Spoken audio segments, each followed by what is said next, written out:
Nerds and nerdettes, we did it! We made it through another year. And I'm not gonna lie, y'all, it was a little touch and go there for a bit. Actually, for the majority of it. But hey, we crossed the finish line. And we even managed to make it through to the very end of season 1 of One Piece. And if that's not worth patting yourself on the back for, I don't know what is.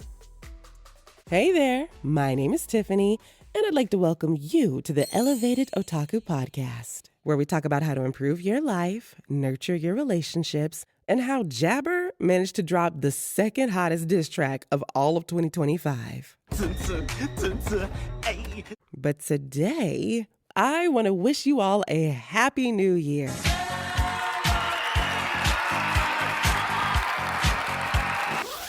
Ooh, so sorry. I guess that may have been a little loud. I know some of you may still be nursing hangovers. Well, in that case, why don't we just keep it chill today? Relax and vibe, reminisce a bit, and talk about where we've been, where we're going, and all of the anime that made 2025 another great year to be an elevated otaku. I'm going to give you my thoughts on the anime that I watched in the past year, both the good and the bad, announce the winner of our last anime giveaway of 2025, and I may even have a couple guest appearances from some of you wonderful weebs. But before we kick off our walk down memory lane, I present to you the first anime question of the day of 2026. So let's spin the wheel of listener-submitted questions and see what stimulating, aggravating, or titillating questions we're going to start the year off with, shall we?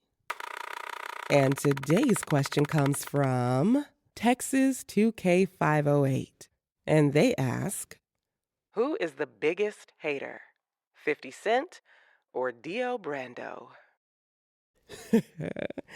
Damn, this is a close one, because both of these gentlemen hold grudges like Nami holds on to money, and their pettiness is on a hairline trigger. I mean, 50 Cent funded and produced an entire and very meticulously researched documentary about a man over the span of decades of that man's life, just to show the depths of his depravity and sway public and judicial opinion about him. All because that man offered to buy 50 Cent some clothes. But Dio hated an innocent man so much for simply committing the crime of being nice to him and accepting him into his family that he found a way to not only ruin that man's life and everything he loved, but also found a way to achieve immortality so that he could ruin the lives of everyone in that innocent man's entire bloodline. So, if I had to pick which one of these men to crown as the world's biggest hater, I think I'd have to say, it was I, Dio! But what do you guys think? Because technically I could be swayed either way with the right argument. Let me know who you would choose, or DM me with your own question of the day for a chance to have it read on the next episode by reaching out to me at ElevatedXOtaku on Instagram, TikTok, Threads. Why do we do this every time? Y'all know I'm not on Threads or anything else. Just shoot me an Instagram or TikTok DM, because those are the only ones I actually check. And while you're there, go ahead and hit the subscribe button so you never miss these episodes. Now, on to the show. All right, so this is a safe space, right? Because I may have some controversial things to admit today. The first being that I was kind of slacking in 2025 when it came to my anime consumption. And not just the number of shows that I watched, but as most of you probably can guess already, because my stamina was absolutely atrocious. What do I mean by that, you ask? Well, out of the 19 shows and 4 movies that I watched this year, there were at least 6 that I just dropped halfway through for no better reason other than Squirrel! Although it doesn't help that compared to the last few years, 2025 was a little light on quality anime. Hey now, that's just my opinion.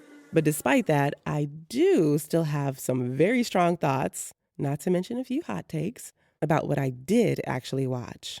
But first, let me tell you which shows did manage to catch my attention, even if not all of them were able to keep it. Nerds and nerdettes, my 2025 roster, in no particular order. Apothecary Diaries, One Piece, Dandadan, Sakamoto Days, Gachiakata, My Hero Academia Vigilantes, Full Metal Alchemist Brotherhood, Cowboy Bebop, Yakuza Fiancé, The Fragrant Flower That Blooms with Dignity. May I ask for one final thing? Psychic Princess JoJo's Bizarre Adventure, To Be Hero X, Cherry Magic, 30 Years of Virginity Can Make You a Wizard, Calwoon Generic Romance, Anyway, I'm Falling in Love with You, The Summer Hikaru Died, and Lazarus. Oh, and not to forget about the movies, JJK Execution, Chainsaw Man Reze Arc, Demon Slayer Infinity Castle Part 1, and K-Pop Demon Hunters. Yes, I'm counting that one too because I got bullied into watching it and now I'm going to make it your problem. You know, when I list them out, I guess I really didn't do too bad, all things considered. Granted, Cowboy Bebop and Full Metal Alchemist Brotherhood are already two of my top favorite shows of all time, and I've already seen them more times than I can count. But I rewatched them so that I could introduce two of my friends to the gospel that is perfect anime. So, I think that's worth mentioning. And while I'm not going to admit which shows dropped the ball on keeping my attention, Psychic Princess, I will give my thoughts on the most notable shows that did. So here are my top 5 anime of 2025, starting with the one that kicked off my excitement for this year's shows. I thought even you would exercise more restraint than this. Please forgive me. I got a little too worked up and acted without thinking. You sound like some deranged pervert making excuses. I will get consent before my next sniff session. Stop sniffing people! Apothecary Diaries Season 2. This season was so good that I actually watched it all the way through twice. Well, partially because it was good and partially because I needed a second watch through to catch all of the roundabout family ties and plot twists. Yeah, when they start talking about secret child swaps and who is and who isn't the secret second cousin of a disgraced exiled concubine of the current emperor who passed the concubine down to the past emperor and the blah, blah, blah, blah. I feel like I have to physically write out a family tree to keep track. But that kind of worked in my favor since I needed something with a good dub to watch while I started my micrologs, which are doing quite well. Thank you for asking. Honestly, there really isn't that much to say about this show because it's always pretty consistently good. It's well animated. Mao Mao has that black cat energy that I love to see in a female MC. We all got to revel in the frog scene. What is this? The frog from earlier? But it seems too big for that. I'm sorry, but do you think you could move your hand away? It's touching my... That's yours? And the will they, won't they of Mao Shi or Jin Mao or however you want to call it is always really fun to watch.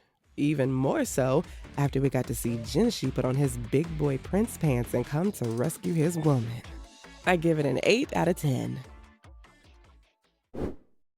I'm going to give you a moment to guess what you think my number 4 favorite show of 2025 was. You got your answer locked in?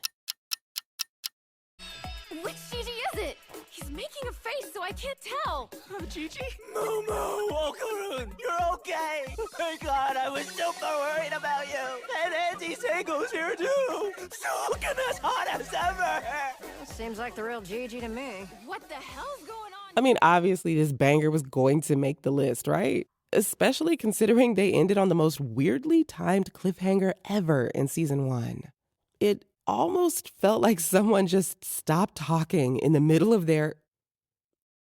It was so much fun to pick up where we left off, and the season was wall-to-wall hype. Also, I was so proud of my little man Okarun, striving and succeeding and getting stronger to protect the woman that he loves. Not to mention the fact that Momo is such a bad bitch that she really doesn't need protecting in the first place. The evil eye is adorable, and we finally got to meet the true stud of the show. 10-gallon wiener! That's right. I got this. Quinta. Now, one thing that I will say, despite the fact that I know I am in the minority here, guys, I know it is just me who feels this way, but I kind of lost interest a bit during the big mech fight episodes. I know that those were probably the highlight of the season for most people, but giant robots just don't do it for me. And before you all write in to tell me to try your favorite giant robot anime, I'ma stop you there. I already have, and I hated it. But what I did not hate, even though I think we were all low-key kind of ready to, was the new Dandadan OP. I know that whoever was going to make it had big shoes to fill after Creepy Nuts gave us the OP of the year last year. But Aina the End really did not disappoint us when it came to dropping another fire OP. I loved this season, and I'm already excited for the next season to drop. 8.5 out of 10. The next show on my list was a sleeper that I absolutely did not expect to enjoy as much as I did. All right, lock the hell in, guys. Job's not gonna clean itself. Gachiakta, which I was mispronouncing as Gachiakuta for way longer than I'd like to admit. Y'all, this one was a roller coaster of emotion for me. I almost dropped it immediately after watching the first episode. Calm down, put your pitchforks away. I can explain. In my defense, that first episode was not very good. One of my biggest pet peeves in storytelling is when dialogue only exists for the sole purpose of heavy-handed exposition. And that first episode of Gachiakta had that real bad. It's so messed up. They built these slums so there'd be somewhere to put criminals, right? And we're like, oh, they're descendants or whatever. So now we gotta work our butts off and keep our noses clean, just so people might see us as something other than a bunch of thugs. Like, why do you even need to say all that to a girl you literally grew up living in the same town with? Show, don't tell. And I know that the show knows how to do that because we all saw the masterpiece that was the Amo episode. After watching the first episode, it took me 2 more weeks and several recommendations to pick it back up again.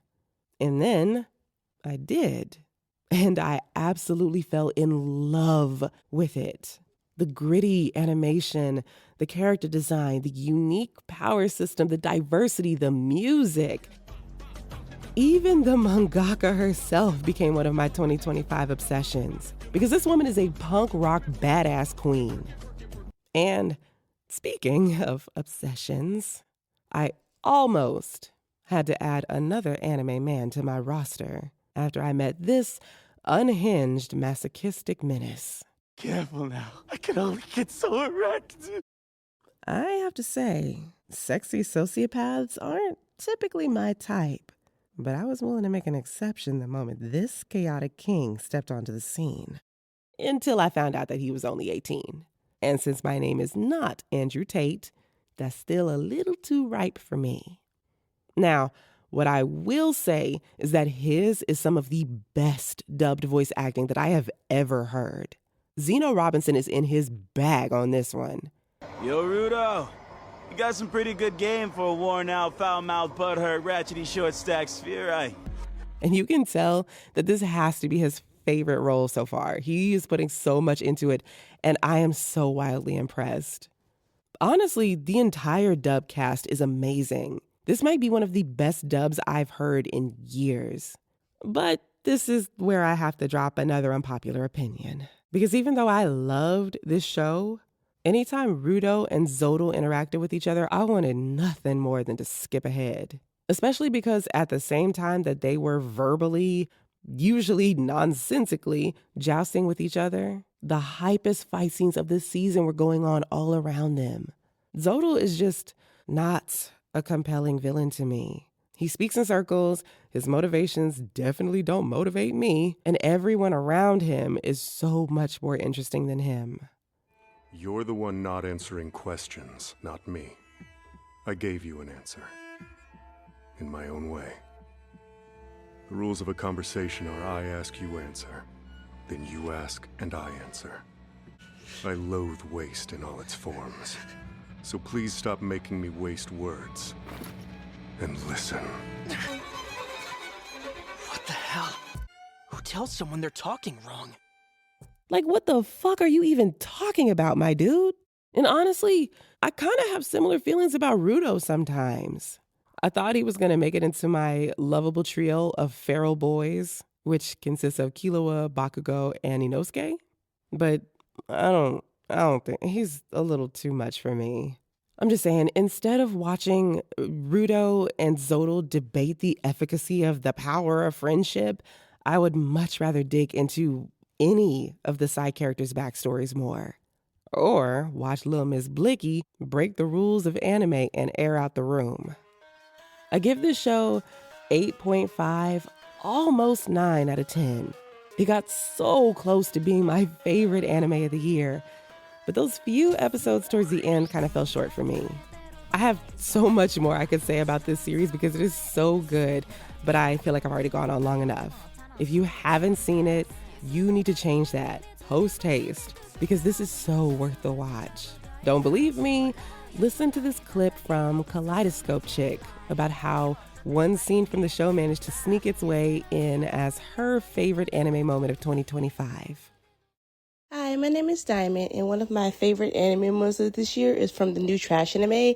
I'm not sure how to pronounce it properly, so Miss Tiffany will have to do it for me. So there's a scene where Rudo and Zenka are fighting in an alley, and I'm like, oh no, the boys are fighting.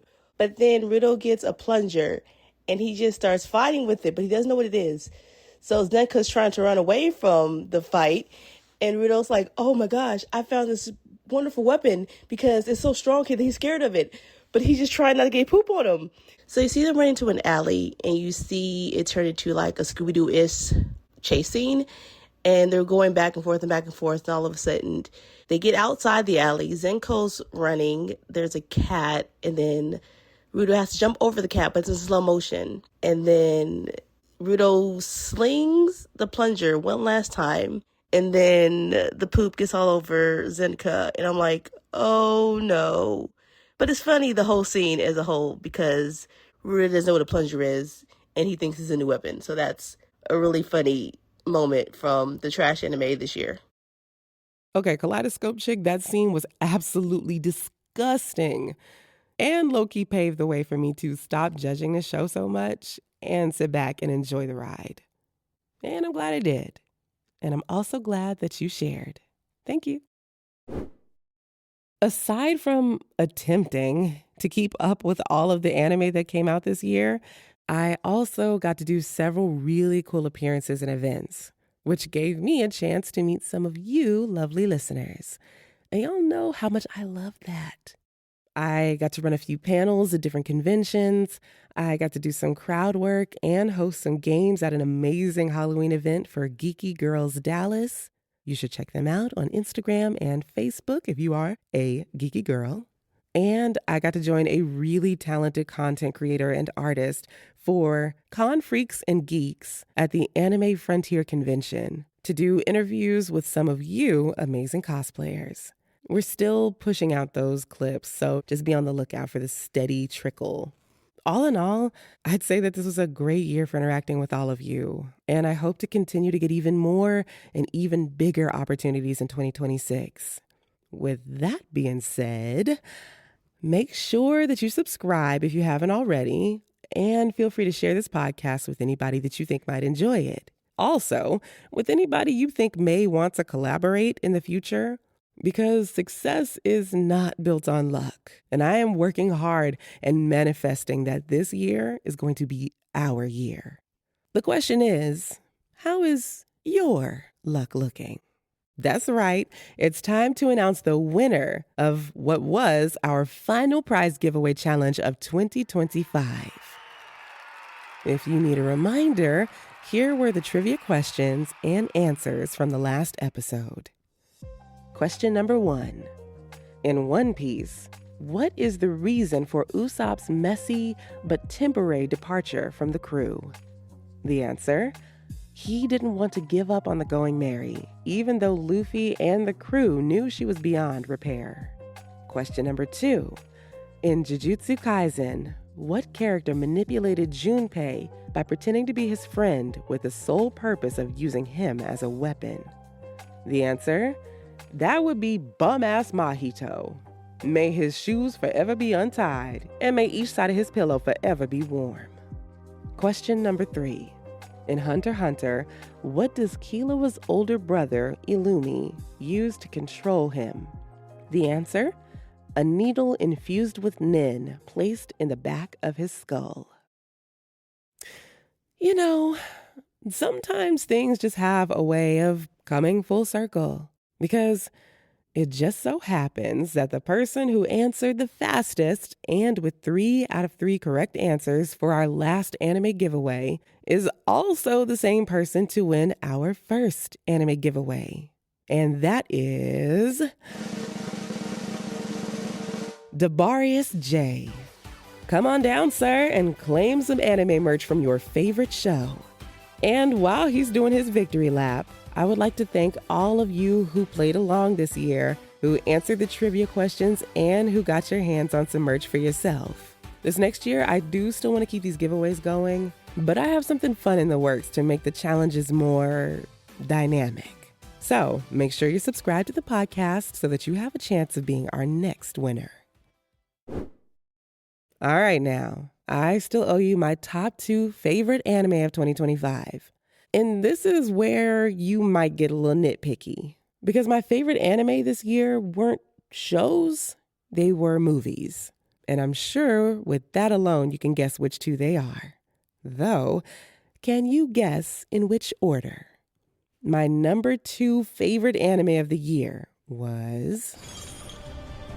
Even after the Master's sacrifice, we must keep this monster restrained until the sun rises and reduces him to ash.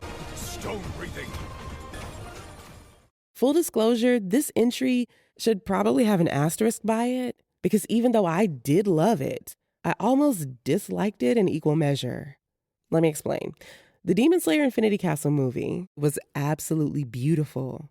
It was heart-wrenching, it was exciting, and it was long as hell, y'all. At least it felt that way. And I'm not gonna lie, y'all, I may or may not have fallen asleep the very first time I watched it. Honestly, I think it was that long-ass Shinobu backstory that did me in. That, and I had to wake up super early that morning to move to a new apartment. But either way, some of those backstories and flashbacks felt so drawn out. Ironically, though, even over the beautiful animation and the crisp fight choreography and the fact that it actually felt like there were real stakes and real tension throughout the movie, it was a backstory that made this my second favorite anime of the year. Okay, don't pretend like you don't know which one I'm talking about. My sweet baby Akaza, of whom, despite all of you heathens ganging up on him this whole time, has never been a villain in my eyes. Even if he is a master donut baker. Guys, I'll admit, I cried thug tears watching that backstory. Watching him constantly prioritizing the needs of others because he felt like the value of their lives was greater than his own, and that he had little more to offer the world than his service and his servitude. Watching him lose everything, only to gain more than he could ever imagine, and then lose that too. And then himself. And then having some scrappy little kid unearth all of that hurt all over again and cause him to realize that the perceived weaknesses that he worked so hard and so long to eradicate from the world was that of his own shortcomings and insecurities. And in his mind, figuring out that there was only one true way to get rid of it for good. Oh, my baby Akaza was the highlight of that movie. And because of him and him alone, do I rate this movie an 8.5 out of 10. But what I'd like to ask you nerds and nerdettes is, what anime moment of 2025 made the biggest impact on you? I asked an amazing content creator named ElevatedXOtaku Jedi that same question, and this is what he said. So the anime moment that hit me the hardest this year, and everyone's gonna say that I'm just a One Piece glazer, but honestly it was One Piece. When, spoilers, you truly found out Kuma's backstory. And that last bit of the flashback where they cut to Bonnie crying hit so hard, not just because of the music, the animation, the storytelling, but also because I'm a girl dad. So to me, that was a lot more impactful because as a parent, you want to give your child everything, right? And as a viewer, you hated Kuma and you didn't know anything about him, except as you slowly progress through Egghead, you find out that that's her dad. And then when the flashback hits you, it is something that you don't even see coming. And the emotion that is portrayed through that animation just hits home very deeply, actually. And the crazy thing is that I had already read it in the manga, and I knew it was coming, and I even teared up in the manga. But for the animated portion, that junk hit so hard, I literally like ugly sobbed. You know what? That is a fantastic answer, because that backstory actually really hit me hard too. Honestly, I'm just a sucker for any piece of media that can make me shed a tear or two.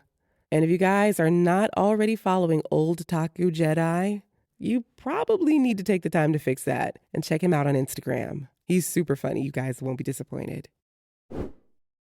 And that brings us to the moment of truth. If you guessed correctly, pat yourself on the back, because I'll admit, even I would not have imagined that my favorite anime of 2025 was going to be a movie about a horny boy and a bombshell. Pun intended. I realized something just now. Every single time I meet a girl, she ends up trying to murder me! Everybody's after my chainsaw heart! What about my heart? Denji's heart! Does nobody want that? All right, this is your official warning that I am about to become the #1 Chainsaw Man glazer. Because this movie, you guys, is gorgeous in almost every way. I will try to keep from spoiling it since it's still fairly recent, but oh my goodness! Let me start by giving my only criticism. Where Demon Slayer dragged in some moments, Chainsaw Man genuinely probably could have used another 15 minutes or so to establish one connection in particular so that it didn't feel so out of character when one particular character made an interesting sacrifice. Like I said, I'm trying to be vague on purpose here. But aside from that, I absolutely loved it. The animation was amazing, from the moments when it was fluid and tranquil and stylistic to the moments when it was chaotic and bombastic and intentionally sloppy. The sound design was so fun and intentional. The storyline was sweet and wholesome, sad and melancholic, and yet somehow still fun and quintessentially Chainsaw Man. The color grading always managed to enhance the feeling of whatever is going on at the time. And the music, you guys, the music!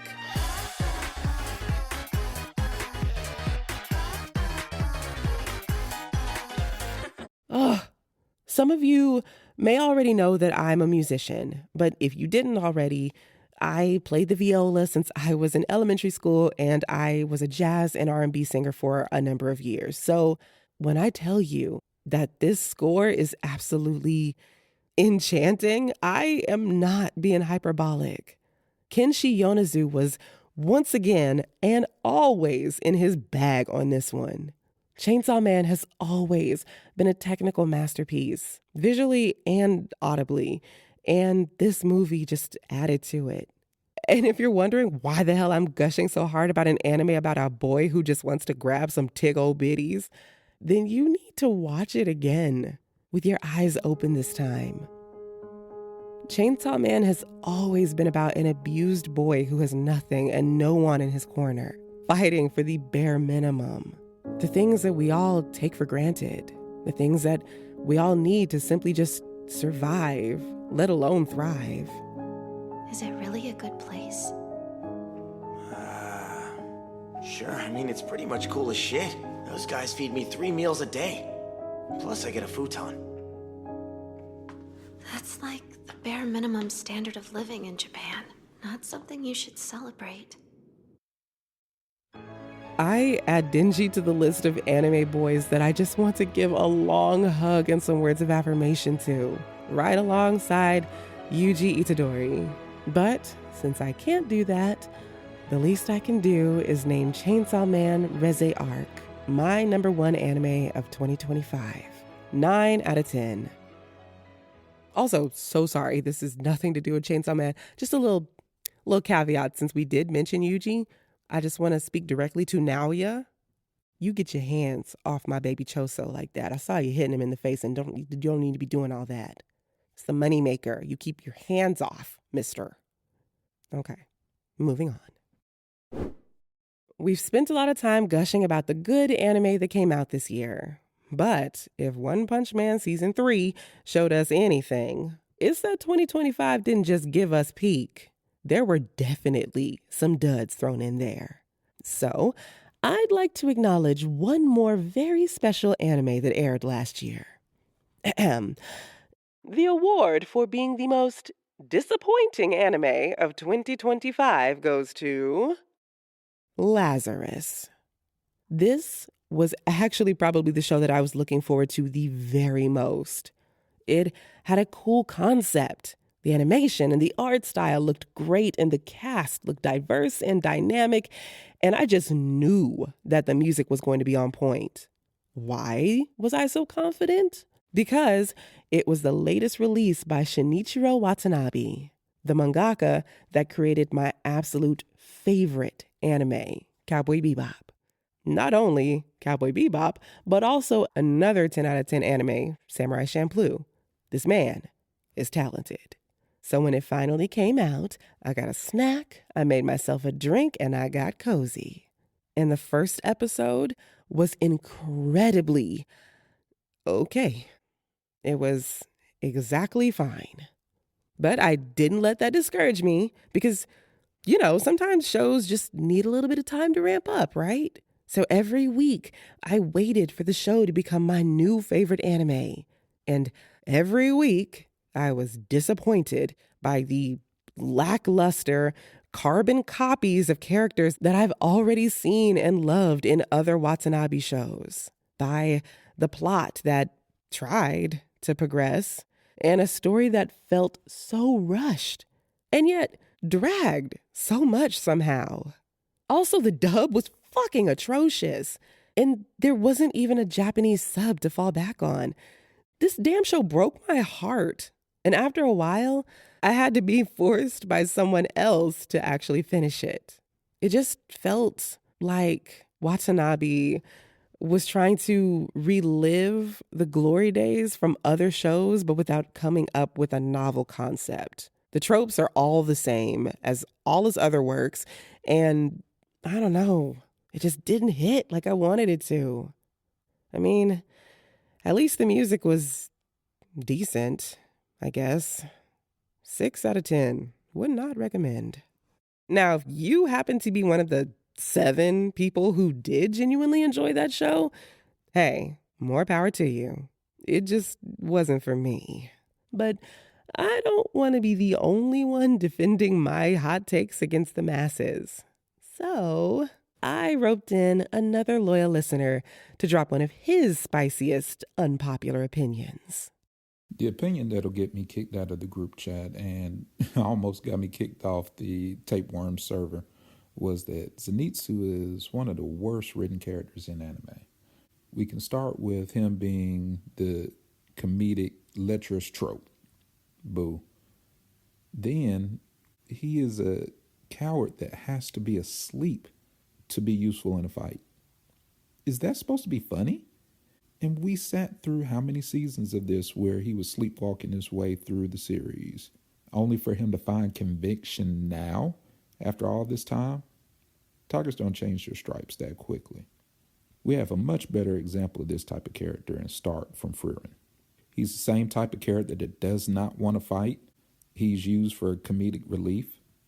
And he's also a coward when we're introduced to him. But he searches his heart and finds his conviction to fight in the second episode that we're introduced to him. And get this, he's actually awake when he does it. Come on. I can't stand Zenitsu. It's bad comedy, bad writing. Nerds and nerdettes, that was Debarius J. And if that name sounds familiar to you, he's the one that's been running away with all of your prizes during the anime trivia giveaways. Sorry to throw you under the bus, D. I just needed a distraction after all that trash talk I was doing. I ain't gotta be faster than the bear. I just gotta be faster than you. Love you! All right, you lovely weebs. It's been a long year, and I'm sure we are all very eager to close it out and get started on our New Year's resolutions of 2026. Shameless plug, in case you need help with that, you can check out episode 12 about how to actually achieve those goals in the new year. We've talked about quite a bit of anime today, obviously, because we are an anime podcast, but we are also a place for self-improvement and encouragement. So I wanted to end this show by sharing some amazing advice and affirmations to bring us into this new year. Hi, so my advice for going into 2026 is you've already survived 100% of your worst days, so go out there and see what you can do. Buy that cosplay, go to that convention, do that job application, go on that vacation, whatever you want to do. Just believe in yourself and do your best. Let's do this, you beautiful beans. Going into the new year, honestly, I think that one of the things that we as a community should do, or anybody just getting into anime, is stop crapping on people who don't like what you don't like. Just be respectful and understand that if you're going to go down this negativity pipeline because you feel some type of supremacy with what you watch, understand that the MCs that you like, the ones that you gravitate towards, would probably punch you in the face because they wouldn't stand for the kind of negativity you bring. So just be positive. Always remember there's always something worth fighting for, even if it's just fighting to make sure the AI dubs are removed from Amazon. Thanks, guys. And remember, every day is another chance to be better than you were the day before. Just like Denji said, as long as you've got a pulse, you've got a chance. Until next time.